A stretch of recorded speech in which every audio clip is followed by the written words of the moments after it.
Good morning. That's Double Eagle Mountain between those two buttes over there. And I'm going to break here to talk a little anime. Haibane Renmei.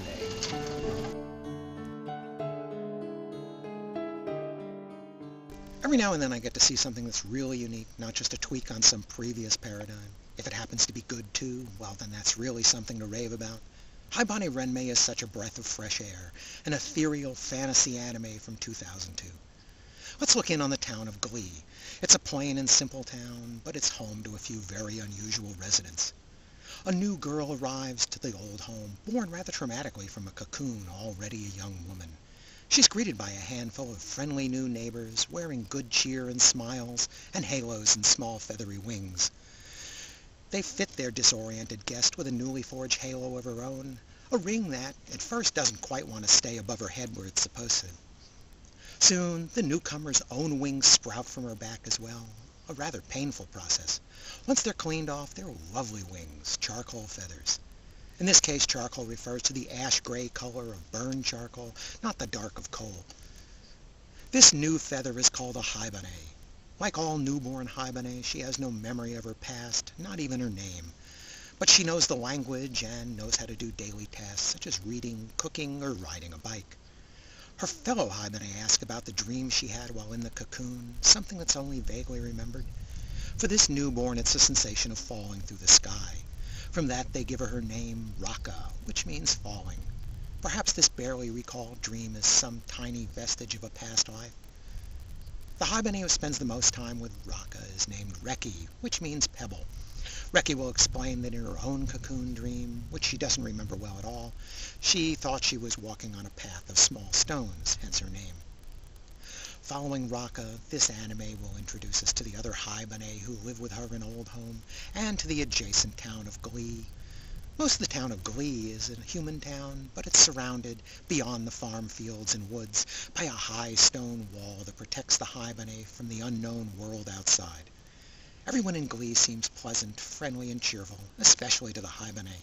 This is a mostly kind and gentle world.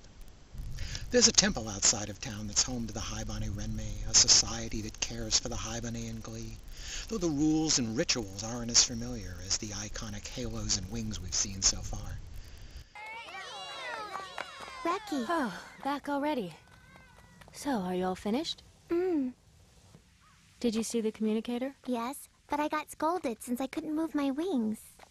You shouldn't worry about it. This 13-episode series will explore the many traditions of Glee and its haibane. It's mostly a quiet, spiritual journey. While the halos and wings are Christian imagery, Haibane Renmei is imbued with the traditions of several religions. The anime deftly downplays any specifics of the religion and concentrates instead on the spiritual journey of the individual souls. Early on, very little of consequence happens. We just get to know this unusual setting and the main characters by following Raka as she's introduced to it, and that's intriguing enough to keep us entertained for those early episodes. These early episodes are peaceful and even have a quiet sense of humor about them. Initially, Raka is the focus of the story, and by following her introduction to the town, we learn a lot about the town and a lot about her and her struggles. But as the cast expands, the story slowly shifts to place Reki at its center, filling in some background for her as a haibane and letting us in on her own troubles. In this gentle cocooning environment, the dramatic conflicts are strictly psychological and spiritual, but they're no less real or poignant for us. And by the time Haibane Renmei reaches its emotional climax, it's a major melodrama. What are the haibane and what is Glee? Is this some way station for the soul on a path to paradise? Or is this a place for brief rest for spirits between sojourns in the real world beyond the wall? Or is it something else entirely? Does every soul pass through Glee? Or is this just a chance at redemption for those whose previous lives ended badly? Despite the obvious religious themes, God is only mentioned explicitly a couple of times in the series. Each of the half-dozen charcoal feathers of Old Home has a distinct but likable personality, from the laid-back Nemo to the enthusiastic Ku. But just about everyone in this anime is pleasant enough, and the storytellers draw us into their amazing world and give us every reason to wish all of them well. The story is wise enough not to over-explain itself, but trusts us to fill in our own explanations for these and many other questions. At one point in the story, the Haibane finds some old manuscripts that are partially readable, and they try to fill in the origin of this world. They can't read it all, so they fill in the gaps with their own imagination and write their own story. I think that's the authors encouraging us to do much the same.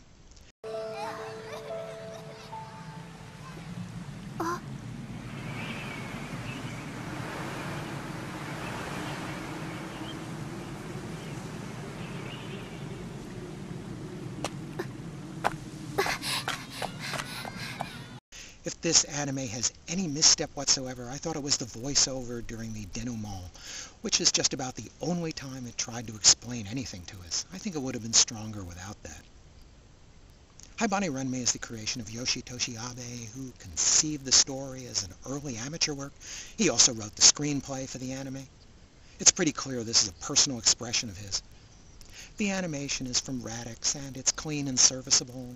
Glee is a town much like any other, and few of the visuals will dazzle you outside of their context within the story. The music from Ko Otani is simply sublime. He's provided a couple of wonderful themes that he uses for either full orchestra or a soulful piano solo. It complements the mysterious and spiritual moods of this story beautifully, without being intrusive, and it stands up well on its own, too. Suffice it to say, I bought the soundtrack CD, too. Pioneer's English dub wasn't bad. All the main roles were well voiced. The Japanese may offer a little more nuance, however. I give Haibane Renmei the full 5 stars. It's a breathtakingly imaginative and original and powerful spiritual journey that deftly leaves its themes vague enough so each viewer can take his own private emotional journey with the Haibane. Pioneer Genion produced the North American release of Haibane Renmei, and that's sadly now out of print. The first DVD in the set came with a helpful little booklet that introduced us to the town of Glee and the enchanting world of the Haibane. Thanks for listening.